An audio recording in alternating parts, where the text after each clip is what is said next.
அஸ்ஸலாமு அலைக்கும், welcome back to my channel. இன்றைக்கி நம்ம சேனலில் பார்க்க போகிற ரெசிபி கிரில்டு ஃபிஷ்.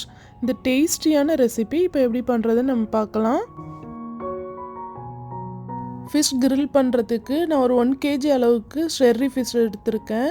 இது நம்ம ஊர் சைடில் வெலை மீன் சொல்லுவாங்க. மீனை நல்லா க்ளீன் பண்ணி வாஷ் பண்ணிவிட்டு இந்த மாதிரி நல்லா டீப் கட்ஸ் போட்டு வச்சுருக்கேன். இப்போது இதில் தேவையான அளவு உப்பு சேர்த்துக்கோங்க. அப்புறம் 1 டேபிள் ஸ்பூன் அளவுக்கு மிளகாய்த்தூள் சேர்த்துக்கலாம். நெக்ஸ்ட்டு 1/2 டீஸ்பூன் அளவுக்கு மஞ்சள் தூள் சேர்த்துக்கோங்க. இந்த மசாலாவை மீனில் நல்லா இப்போ மிக்ஸ் பண்ணிக்கலாம்.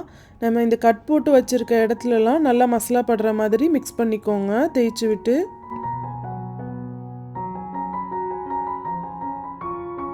இந்த மாதிரி தலைக்கு உள் பக்கம்லாம் நல்லா மசாலா படுற மாதிரி தேய்ச்சி விட்டுக்கோங்க. அப்புறம் பாதி லெமனோட ஜூஸ் சேர்த்துக்கலாம்.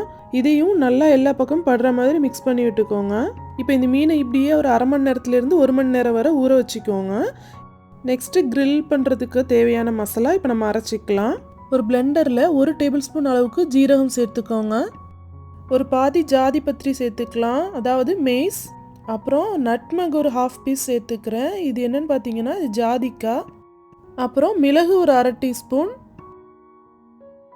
4 கிராம்பு, பட்டை ஒரு சின்ன பீஸ் சேர்த்துக்கோங்க. மல்லி ஒரு டேபிள் ஸ்பூன் அளவுக்கு சேர்த்துக்கலாம். அப்புறம் ஓமம் 1/2 டீஸ்பூன் சேர்த்துக்கோங்க. Kasuri methi 1 tablespoon. இவ்வளோத்தையும் நல்ல ஒரு கோஸாக ஒரு பவுடர் பண்ணி எடுத்துக்கலாம்.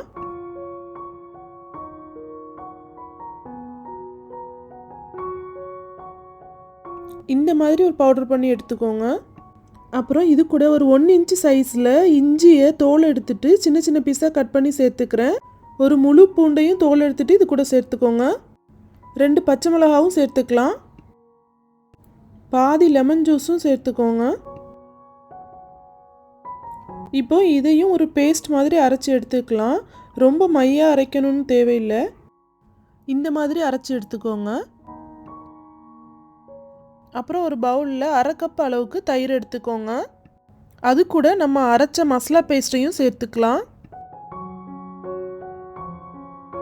இதில் இப்போது 1/2 டேபிள் ஸ்பூன் அளவுக்கு நான் கடுகு எண்ணெய் சேர்த்துக்கிறேன். ஒரு 1/2 டேபிள் ஸ்பூன் கடலை மாவும் சேர்த்துக்கோங்க. 1 டீஸ்பூன் மிளகாய்த்தூள், 1 டீஸ்பூன் கரம் மசாலா, ஒரு 1/2 டீஸ்பூன் மஞ்சள் தூள், இவ்வளோத்தையும் சேர்த்து இதை நல்லா ஒரு பேஸ்ட் மாதிரி மிக்ஸ் பண்ணி எடுத்துக்கோங்க.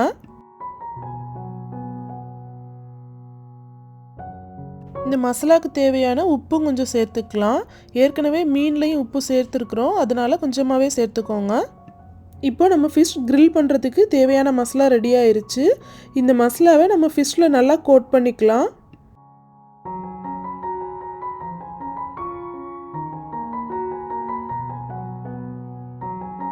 இந்த மீனை அப்படியே 1 மணி நேரத்துக்கு ஊற வச்சுக்கலாம். நான் இன்றைக்கி ஃபிஷ் மட்டும் இல்லை, ப்ரானும் கிரில் பண்ணிக்க போகிறேன். நான் ஏற்கனவே ப்ரானை டீவைன் பண்ணிவிட்டு நல்லா வாஷ் பண்ணி அதில் உப்பு, மிளகாய்த்தூள், மஞ்சள் தூள், லெமன் எல்லாம் சேர்த்து ஊற வச்சுருந்தேன். இப்போ ஃபிஷ்ஷுக்கு சேர்த்து அதே மசாலாவில் நம்ம ப்ரானையும் ஊற வச்சுக்கலாம். 1 ஹவருக்கு அப்புறமா அவனை ப்ரீஹீட் பண்ணிக்கோங்க. 180 டிகிரியில் ஒரு 10 மினிட்ஸ்க்கு ப்ரீஹீட் பண்ணிக்கோங்க. இப்போது நான் கிரில் பிளேட்டில் நான் ஃபிஷ்ஷை எல்லாம் 1 பை 1 வச்சுக்கிறேன். அப்புறம் இது மாதிரி ஒரு ஸ்கியூவரில் நான் ப்ரான் எல்லாத்தையும் 1 பை 1 குத்தி வச்சுக்கிறேன். ப்ரானையும் இந்த ஃபிஷ்ஷோடையே வச்சு கிரில் பண்ணிக்கலாம்.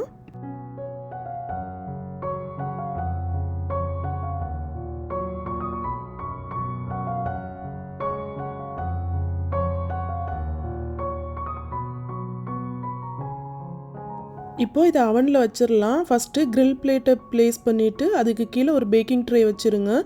அப்போது தான் ஃபிஷ் கிரில் ஆகிறப்போ அதில் உள்ள மசாலா ஜூஸ் எல்லாம் இந்த பிளேட்டில் கலெக்ட் ஆயிரும்.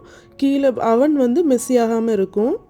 அந்த பேக்கிங் ட்ரேலையே நீங்கள் ஃபாயில் வச்சு கூட வச்சுக்கலாம். அந்த ஃபாயில் அப்படியே டிஸ்கார்ட் பண்ணிடலாம். இப்போது கிரில் ஆன் பண்ணிவிட்டு நான் ஒரு 25 மினிட்ஸ்க்கு டைம் செட் பண்ணிக்கிறேன்.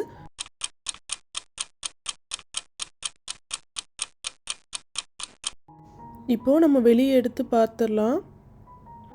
இப்போ இந்த சைடு ஃபிஷ் நல்லா சூப்பராக கிரில் ஆயிடுச்சு. இப்போது இதை நம்ம இன்னொரு சைடு டர்ன் பண்ணி கிரில் பண்ணிக்கலாம்.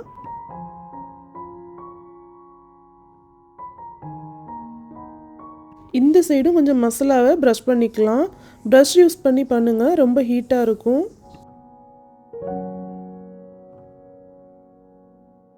அகைன் இதை உள்ளே வச்சுட்டு ஒரு 15 to 20 மினிட்ஸ்க்கு டைம் செட் பண்ணிக்கோங்க.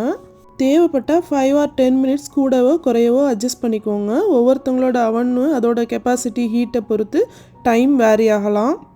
இப்போ ஒரு 20 மினிட்ஸ் ஆயிடுச்சு. இப்போ நம்ம எடுத்து பார்த்துடலாம். ஃபிஷ் 2 சைடுமே நல்லா சூப்பராக grill ஆகிருக்கு. இப்போது இதை நம்ம நல்லா சூடாக சர்வ் பண்ணிடலாம். இது குபுஸு, கார்லிக் பேஸ்ட், ஹமூஸ் இதோட வச்சு சாப்பிட்றதுக்கு ரொம்ப டேஸ்ட்டாக இருக்கும். நீங்கள் சப்பாத்தி இல்லை பரோட்டாவோட கூட இது வச்சு சாப்பிட்டுக்கலாம். ரொம்ப டேஸ்டியான இந்த ரெசிபியை கண்டிப்பாக எல்லோரும் ட்ரை பண்ணி பாருங்கள். ட்ரை பண்ணிங்கன்னா உங்களோட தாட்ஸை என்னோட கமெண்ட்டில் ஷேர் பண்ணிக்கோங்க. என்னோட இந்த ரெசிபி பிடிச்சிருந்துச்சின்னா மறக்காமல் லைக் பண்ணுங்கள். இதுவரை காயல் அடுப்பங்கரை சேனலை சப்ஸ்கிரைப் பண்ணாதவங்க சப்ஸ்கிரைப் பண்ணிக்கோங்க. பக்கத்தில் இருக்க பெல் ஐக்கானையும் எனேபிள் பண்ணிக்கோங்க. இன்னொரு இன்ட்ரெஸ்டிங்கான ரெசிபியோட நெக்ஸ்ட் வீடியோவில் உங்களை மீட் பண்ணுறேன். தேங்க்யூ ஸோ மச் ஃபார் வாட்சிங்.